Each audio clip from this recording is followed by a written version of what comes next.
Obstacles are those frightful things you see when you take your eyes off of the goal, said Henry Ford. All right, welcome back. Episode 3. This was the quote at the beginning from Tribe of Mentors of a person we're going to talk about today called Temple Grandin. And you can follow this person on IG, Instagram, at Temple Grandin School. And that is TempleGrandin. All right. Love the quote by Henry Ford. Absolutely agree. Let's see. Who is Temple Grandin? Temple is an author and speaker on both autism and animal behavior. She is a professor of animal science at Colorado State University and also has a successful career consulting on animal welfare and livestock handling equipment design. She has been featured on BBC's specials, The Woman Who Thinks Like a Cow, and her 2010 TED Talk, The World Needs All Kinds of Minds. Now has nearly 5 million views. Articles about her have appeared in Time Magazine, The New York Times, Discover Magazine, Forbes, and USA Today. HBO made an Emmy Award-winning movie about her life starring Claire Danes, and she was inducted into the American Academy of Arts and Sciences in 2016. Amazing. Bravo. I'm so proud of your success. Okay. First question. How has a failure or apparent failure set you up later for success? Do you have a favorite failure of yours? Temple said, when I first started my career designing facilities for handling livestock, I mistakenly believed that there was an engineering fix for every problem. Oh, you gotta love engineers. If any of you guys work with engineers, you're gonna know what I'm talking about. And there's nothing wrong with engineers, but they do have a very analytical mind and think differently. So some people find engineers hard to understand, but really it's just the way their brain functions. They're very analytical. Okay, with the right design and engineering, all problems associated with moving animals could be solved. I agree, there's a solution for every problem. A big failure of one of my projects taught me that the root causes of problems have to be addressed. Yes, I say this in every episode naturally. If we get to the root of all problems, we absolutely will live a more successful and fulfilling life. And any organization that we choose to build, empire we choose to build, or any organization we plan to work in, you must understand root cause analysis, or you are setting yourself up for failure, right? Do you want to be proactive or reactive? Proactively, you could say, I'm going to think of what all the problems could possibly be, come up with a solution already in my head for every possible outcome. It's called strategizing. So that you can have less hurdles than you need to. There's always going to be hurdles, but it's to have the ability to have less hurdles.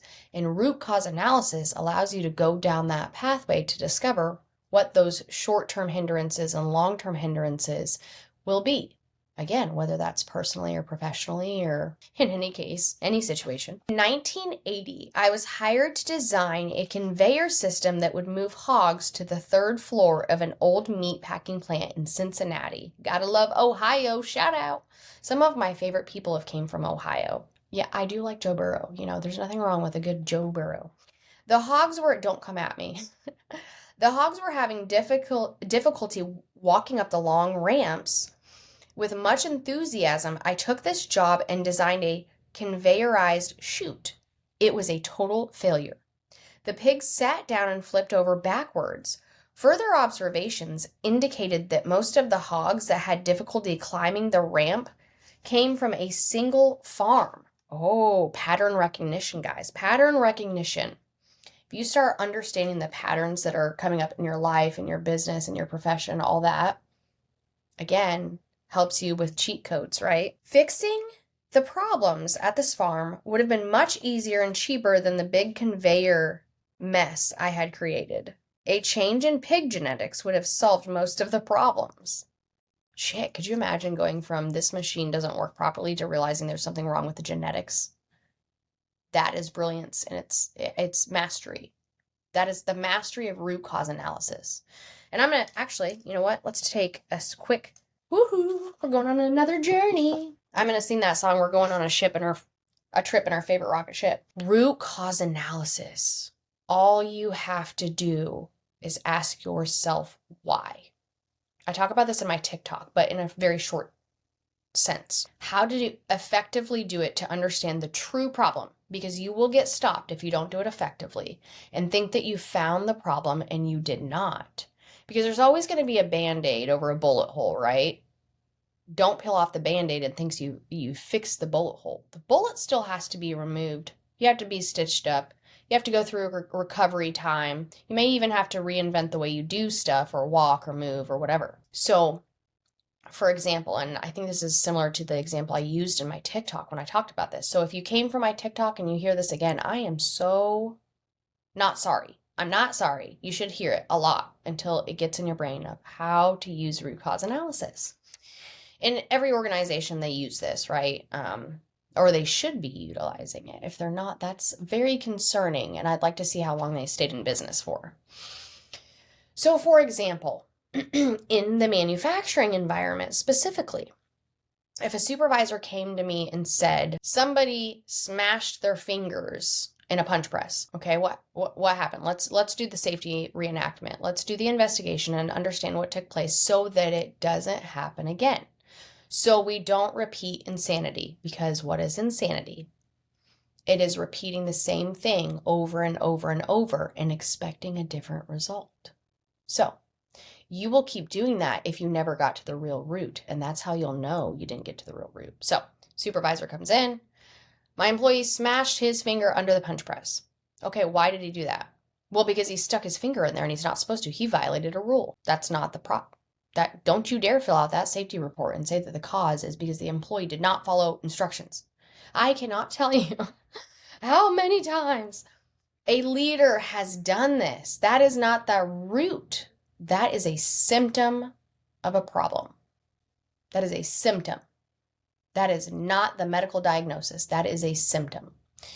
So are we looking at symptoms or are we diagnosing, right? Are we trying to put a Band-Aid on a bullet hole, or are we trying to heal the person who was shot, right? All right, so I would say, okay, why did they do that? Well, they didn't follow the process, okay? No, let's go further. Why didn't they follow the process? Well, because they weren't paying attention. Then you could go through that. Why weren't they paying attention? Well, they were blah, blah, blah, blah. You eventually get to the part where you realize humans are curious, and just like Monk on that show, Monk, where he had to touch everything because his curious brain was like, ooh, I want to know what this is. What does that feel like? What does it smell like? What does it do? Humans are by design naturally curious beings. So will they 100% all the time follow every single guideline and rule and law that exist? Hell no. Why do you think the prisons are overpopulated? Why do you think your turnover is so high when people violate policies?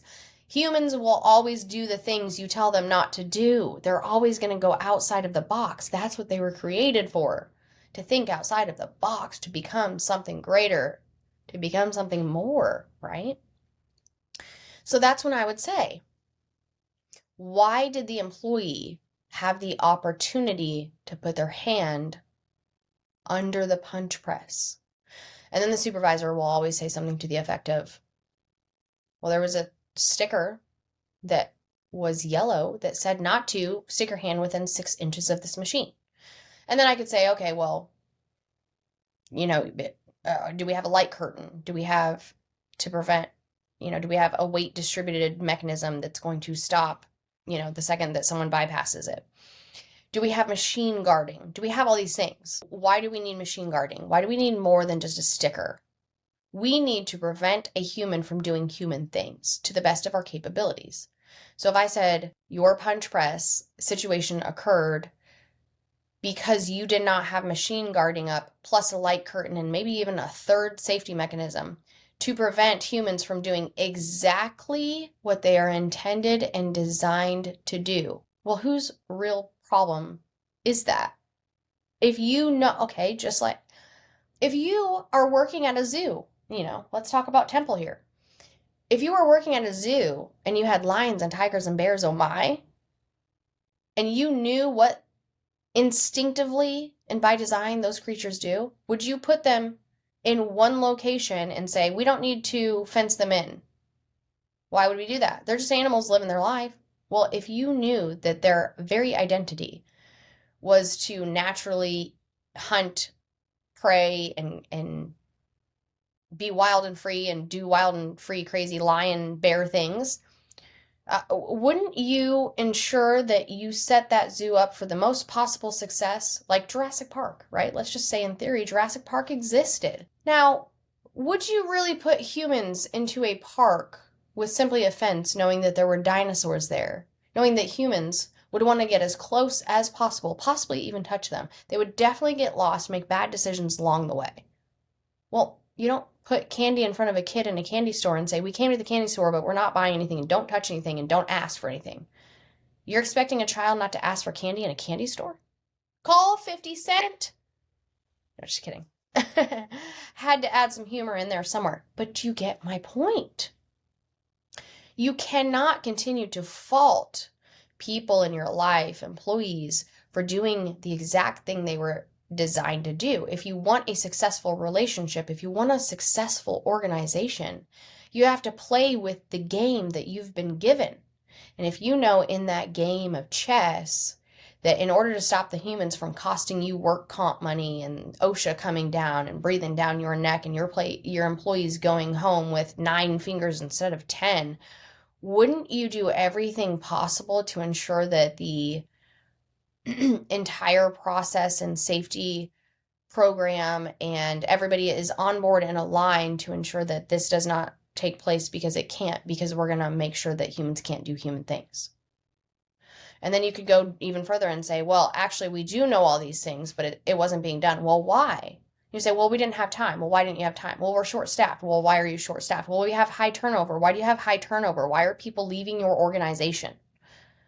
Well, we don't pay them enough. Well, there's a problem. Why don't you pay them enough? Well, the owner did.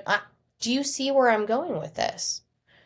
The root is the important part.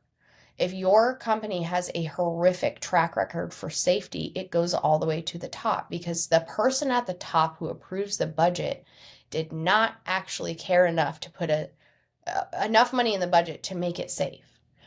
I worked with a brilliant safety. I think he was a director of safety it was a global organization. They had around 28,000 employees. And this was my light bulb in the safety area. What he taught me, he taught me with a pen. And he would walk in the facility. I worked in a manufacturing facility in HR. And when he would come do safety audits or teach us about safety and how to make it the most safest place to work, all he would do is I would walk around, or he would walk around with leaders or whoever with a pen in his hand. And that's it, a pen. And he'd be like, it's basic. Do you want to see if it's safe? Can I stick my pen anywhere near any part of this machine? If it's a rotational machine, if it needs lockout, tagout, because maybe it's a robot, whatever it is, whatever that machine is that can cause harm to someone else that may pose a hazard. Definitely robot cells. I may tell an interesting story about some robot cells, and it goes back to root cause analysis, but why it's important to safeguard you, yourself, your environment, your company, your resources, your tools, your assets against human things and humans doing human things. I did get off on a tangent there, but this, he would walk around with his pen and he would just stick it. And if it could touch any part of the machine, he was like, well, it's unsafe. It's like, well, a pen? Well, yeah, think about it. What's relatively the size of a pen? Pinky?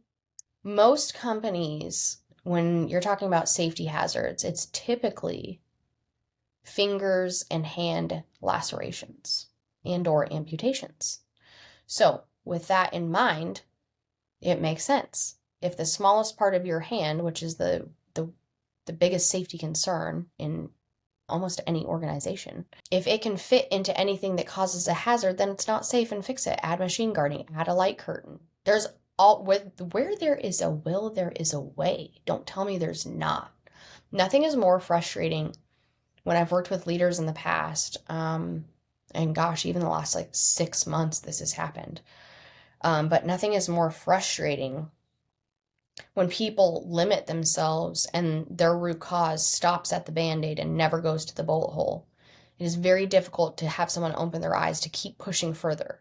Push further with the answers that you seek, right? Because it doesn't stop at there was a sticker that said not to move past this. Onward we go. That was a long one. So, what I learned from this design disaster was that I had attempted to treat the symptom of a problem instead of its cause. I did not read this prior. That's hilarious. From the point forward in my career, I was careful to differentiate between problems that can be fixed with new equipment and problems that should be fixed by other means. Later in my career, I have observed that people want the magic new thing more than they want improved management to fix problems. Managers need to carefully determine the areas in their business where new technology is the right choice, and other areas where a back-to-basics management approach may be more effective. This is true. Okay. If you have been in the manufacturing environment or any organization that runs lean, which we can talk about in later episodes, you and I both now know that things like accountability boards are very important. I'll explain what accountability board is. And actually, one of my mentors, when they come on this podcast, maybe I'll have them also kind of deep dive into accountability boards. But a major problem in most organizations is a lack of accountability, typically from the top down to the bottom. Because in every company has an incident escalation process, whether they have it written out or not. Everyone knows that there's somebody that they have to go to when shit hits the fan or something they must do, such as like a contingency plan, right? Everybody knows that. But with an accountability board, the reason why it's important is its transparency in its finest. Because it's a board that's out and there are actually rules to this board to ensure that it's done properly and effectively, so that it's as successful as it should be and it's designed to be. It should be in the center of everyone or in an area where everyone can access it, look at it, touch it, feel it, all that good stuff. And it's a board for every day of the month. And then you either have your direct reports listed categorically on there or your departments or your business unit. You can expand it as far as you want. It's kind of like a Monday board in a sense. Like basically Monday board took the accountability board process and then alchemized it and made a whole company off of it because they utilized software to make it a cool accountability board that reached millions and millions across the globe. So, but carrying on, so you categorize it however you need to, and then every day you go through the accountability board and any items that are on there, and those items are on sticky notes. It's basics, right? Anybody in the organization, anybody on your team can add a task to that, a question, a resource, a request for support, whatever that may be. And they put it on there with like a deadline, a deadline will be associated with it.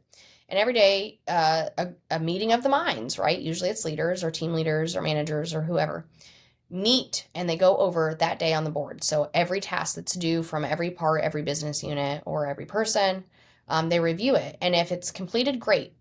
Green dot, simple. If it's not, red dot, and it gets moved. And you ask that person right there in the meeting in front of everyone, okay, this is not completed. What day can we give you? What's an ETA on this? And you write it on there.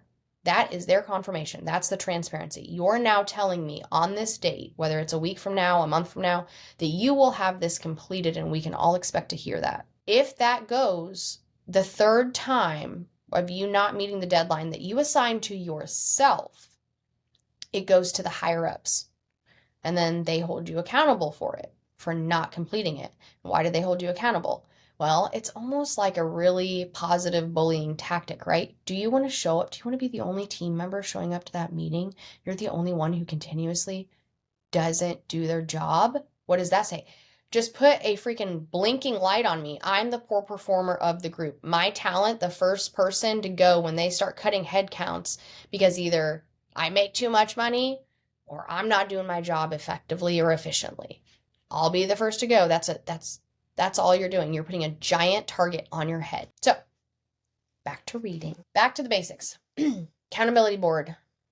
If you want to know more about it, you can just Google it. I think there's actual examples too. But again, if you just go to Monday, like Google Monday board, the software, and you want to instill it in your organization, your personal life, your family to organize yourself, do it. Teams, Microsoft Teams, they also have a function of this.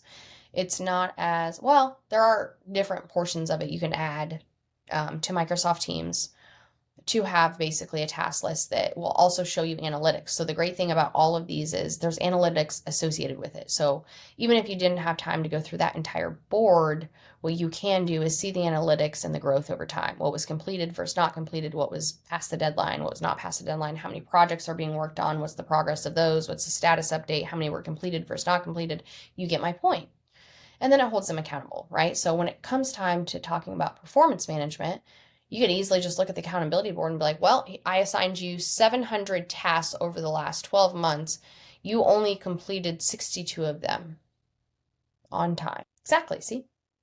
You let them prove their own point. You let them show themselves for who they are. Accountability board will allow your team members to show who's the top talent, who has a lot of gaps, who's the weakest, and who you need to focus on the most. There you go. All right. When you feel overwhelmed or unfocused, what do you do? Oh, yes. I love this question. I'll tell you what I do too at the end.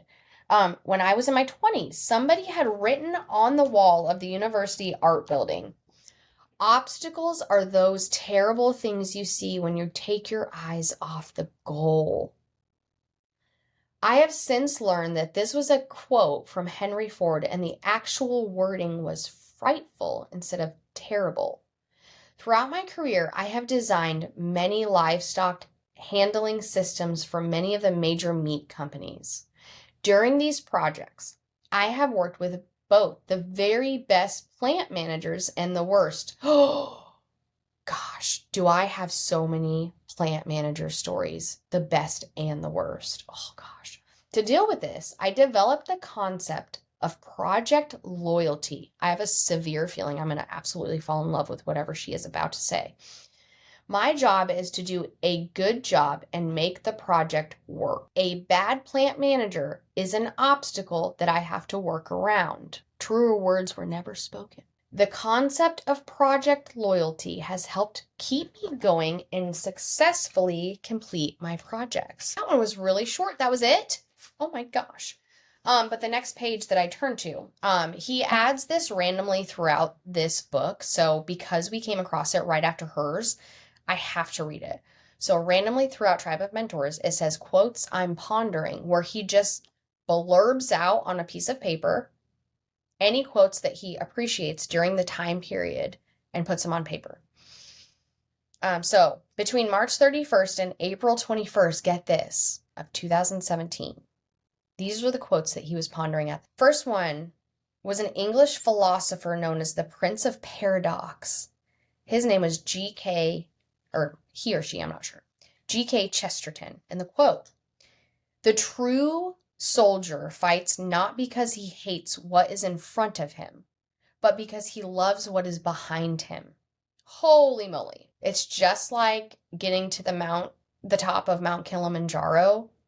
Everything else washes away because you hit the top. Everything that was below, up that mountain, that was just the story you got to tell along your journey to success. So I love this. Next quote. An American journalist and author of Death Be Not Proud, John Gunther, who said, "All happiness depends on a leisurely breakfast." I hope one day in my life I'm sitting having a delicious brunch with like some awesome individuals, and I'm sitting there going, and I think back to this quote and I'm like, yes, it does depend on a breakfast. I hope I have a brunch that's just going to change my perspective. Love this. All right. An ancient Greek philosopher and founder of the school of Epicurianism, the Epicurus, said, "The acquisition of riches has been for many men not an end, but a change of troubles." Ooh, that is a paradox. Absolutely. Again, if your acquisition of riches or your idea of abundance, success, happiness, wealth, whatever that may be, the end game is not when you hit that goal, when you get to that mountain. Because, okay, let's say you had struggled your whole life and you won the lottery and became a multimillionaire, and then you got the $1 million and you're like, oh my gosh, I made it. Yes, finally, I can just sit. Really, the money allowed you to exchange your troubles for something else, such as hobbies. Maybe now that money, what does money provide? Time, hobbies, time to do hobbies, time to fall in love with sports, time to read books, time to gain knowledge, time to work on yourself, time to focus within, time to take advantage of the arc season, the winter Q4 to reinvent yourself for Q1 of January 2025. Do you see where I'm going with this? It's all connected. All right, and then the longest serving First Lady of the United States and a diplomat and activist, drumroll please, Eleanor Roosevelt, said, "To handle yourself, use your head, and to handle others, use your heart." A wise woman. Absolutely. When you deep dive into yourself, you must use your higher functioning brain to control the reactive brain. When you lead others, when you support others, when you love others, when you build relationships, when you interact with other people on earth, you do it from a place of compassion, because that is when you get your light bulbs. That is when you flip the switch and turn the light bulb on for others. Because people don't take advice and wisdom and knowledge and information when you come from a place of anything other than compassion. Compassion doesn't mean you have to agree or even sometimes understand why someone did or said something or why something is the way it is. You just simply have to be a loving individual and care enough about humanity as a whole to want to put good out there instead of bad. It takes a lot more effort to put out bad than it does to put out good. So you got a shorter episode today with Tribe of Mentors, and I didn't deep dive a whole lot into this episode, which is okay. We're going to have those days where I'm going to have less to say about one thing than I do about something else. But I urge you, and I urge you after every episode, I just didn't think of it until this one. I urge you to keep a journal or a notebook of some sort. And maybe after these episodes, or when you wake up in the morning, or after you've had a nap and you've been dreaming, or you are meditating, or you're sitting in silence for a moment, just pondering life. I want you to think about the messages that I've said in these podcasts and what these Tribe of Mentors have said throughout this book so far. And think of how you can apply it in your everyday life, maybe even just in one area. Focus on one area first. Make that list. Make your priority list of things you want to work on. What is the number one priority? Let's say you were like me 2 years ago and you're like, I need to work on mind, body, and spirit. Well, it's very difficult to do all three at the same time. I will say, usually when you get one, the others follow. But if you want another cheat code, I think fitness is the cheat code to quantum jump. I know I'm going to keep saying that. But jump into having the other stuff come to fruition faster. Again, because it's something that immediately forces you to either show what you're made of by showing up for yourself and keeping your promises to yourself every day, or 3 to 4 times a week, whatever that situation is, whatever promise you made to yourself about your fitness goal, it forces you to do that or beat yourself up, right?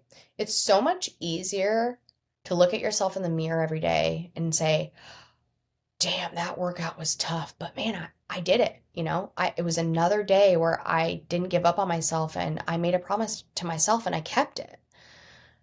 That is a totally different experience than spending the entire rest of your evening mentally yelling at yourself because you're like, damn it, I did it again. Another day went by and like I said I was going to go do this, like, and I didn't. But not only did I not like even try to do a full workout, I didn't even just take 20 minutes to go walk around the block. I didn't even take 20 minutes to just sit and meditate in complete silence or do yoga or go play a sport or be active. Let out that energy.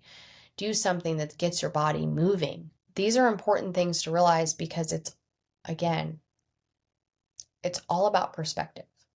So you can realize that it's easier to actually just suck it up for that, 20 minutes and just do a quick workout. Again, you can suck it up and realize it's easier to do that than to have to live with like the shame and the embarrassment to yourself and the almost like powerlessness and sometimes even the self-hatred or all that comes along with that, the anxiety and the fear, like, oh my gosh, am I ever gonna make a promise to myself and keep it?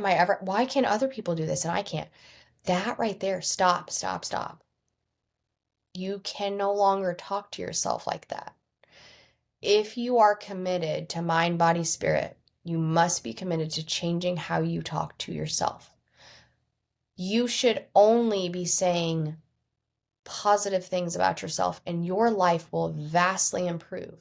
Now, I'm not saying everything is butterflies and rainbows and 24/7 you need to pretend like everything's a freaking cakewalk.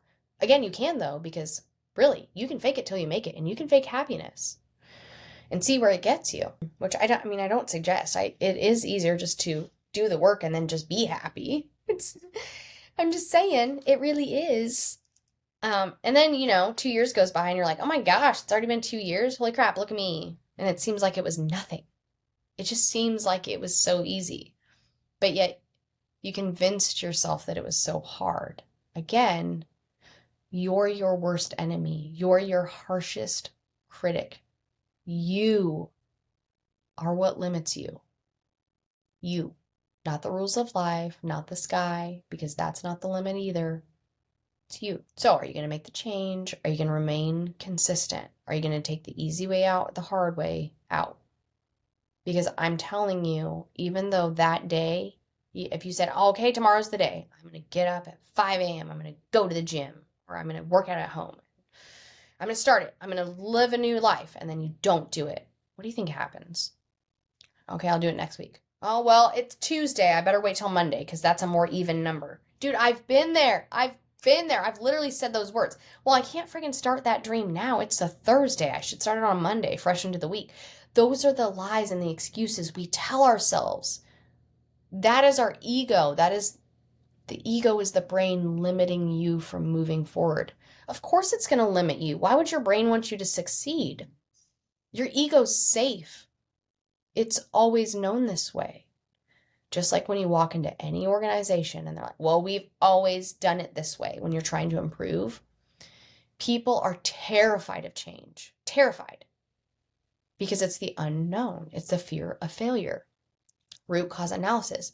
Why are you scared of taking a risk? Why are you scared of the unknown? There's an emotion that's attached behind that. And there's also probably an idea or an assumption that's probably not accurate. And it's just all about your thought process. Are you thinking positive thoughts? Are you thinking negative thoughts? How do you speak to yourself? Do you call yourself stupid? Do you beat yourself up and say, oh my gosh, I should have never even created that goal. I'm never going to reach it. Would you talk to your favorite person that way? If you were standing in front of your little inner child, your tiny version of you when you were 5 years old, 6 years old, and someone was like, what do you want to be when you grow up? Are you going to shoot that kid's dreams down? No, you're going to lift them up, right? Are you going to hold yourself back? Are you going to remind yourself every day? Are you going to say, I am going to rewire my brain and tell myself I'm freaking amazing? Because if you don't, and you don't do this, it's because deep down, root cause, part of you must feel unworthy. Why? Why do you feel unworthy of success? Why do you feel unworthy of taking life by the horns and getting exactly what it is that you desire and you want? Who made you feel that way? Did you make yourself feel that way? Did you do something that made you feel that way? Because if you did, forgive yourself. Unless you're a serial killer, please go turn yourself in. But in all seriousness, when I say that you are the only thing in this world that's holding you back, I mean it. You are capable of everything. If every person said, what do I want to be when I grow up? Well, I want to be an astronaut. If every person instead just said, you're not going to be an astronaut, one in, like 0.0000678%. I don't really know. That's not a real statistic of people will ever become an astronaut. So you're not going to do that. But you just told me it's possible. You just told me that there is still a percentage of people. And if there's a will, there's a way. So if it exists, it's possible. So don't tell me I can't. That's my mentality. That is a winner's mentality. That is the mentality of a lion who doesn't give up. Don't tell me it's not possible. Don't tell me I can't do it. And again, bet against me. This is the mentality you need to have to get your mind, body, and spirit in check. And if you don't want to talk to yourself like that because you don't think you're worthy of being spoken to like that you're a freaking rock star, there's your key. There's priority number one. Work on your self-worth. Why do you not feel worthy? Because I'm going to tell you right now, you are, unless you're a serial killer. Just saying. You are worthy. You deserve everything in this life that you put your effort into. If you are working tirelessly and exhausting yourself, taking every risk, you absolutely deserve every dream to come true of yours because, again, everyone's worth it. You just have to convince yourself. Because, again, it's just you and it's just your ego. Those are the only limitations that you have. There's always a solution. What a great chapter. I cannot wait to get to the next one. And actually, here in a couple episodes, you're going to get to see one of our guest speakers. This individual is a regional HR director for a multi-billion-dollar manufacturing organization. This person has built their career with different companies, everything from labor negotiations to, again, human resources to operations, you name it. This is one of the coolest people you'll ever talk to from a business side of things. So I'm so excited to have them on the podcast. And I want you to meet this individual, and I hope you look forward to what they have to say. And I want to do a guest speaker about every probably 3 to 5 episodes. And then, eventually we may decrease the time in between those. But again, everyone, thank you for listening. I hope that a light bulb went off for you, or I hope you go and tell your friends about this podcast, or just even snippets of it so that maybe a light bulb will go off for them. All right. I will see you next episode.